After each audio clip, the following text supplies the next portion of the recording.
नमस्कार दोस्तों। योग में मेरी रुचि बचपन से रही है, पर मैंने कई योग गुरुओं को और कई योगा क्लासेस और कई योगा टीचर्स को देखा और मैं बड़े आश्चर्य में था कि सब तरफ योग का हो हल्ला है, पर वास्तव में क्या ये हो रहा है जो योग है या सिर्फ व्यायाम है। तो मेरी इस रुचि के बावजूद भी मुझे कोई प्रॉपर योग गुरु मिला नहीं, तो मैं योग लगातार कर भी नहीं कर पाया।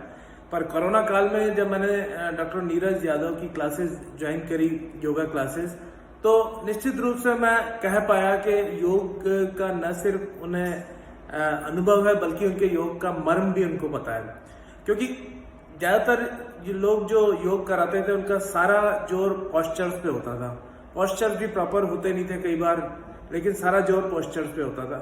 लेकिन अगर हम योग को व्यायाम से तुलना करें तो जो बेसिक डिफरेंस आता है वो आता है प्राण धारणा। और आपने गौर किया, डॉक्टर नीरज यादव बार बार जो जोर देते हैं वो प्राण धारणा पे देते हैं। तो दोस्तों, क्या फर्क है प्राण धारणा के साथ योग करने का और प्राण धारणा के न रख कर योग करने का? बेसिकली मेरे लिए योग करने के मायने बिल्कुल डिफरेंट थे।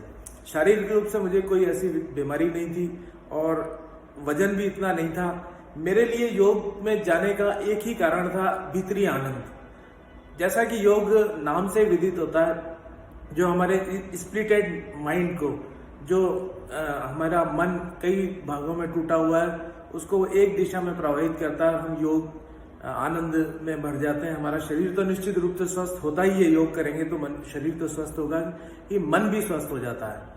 तो डॉक्टर नीरज यादव के क्लासेस के बाद निश्चित रूप से मुझे न सिर्फ प्रॉपर योगा करने का मौका मिला, बल्कि मैंने अनुभव किया कि मैं पहले से ज़्यादा शांत भी होता जा रहा हूँ और बहुत आनंद से भी भरता जा रहा हूँ।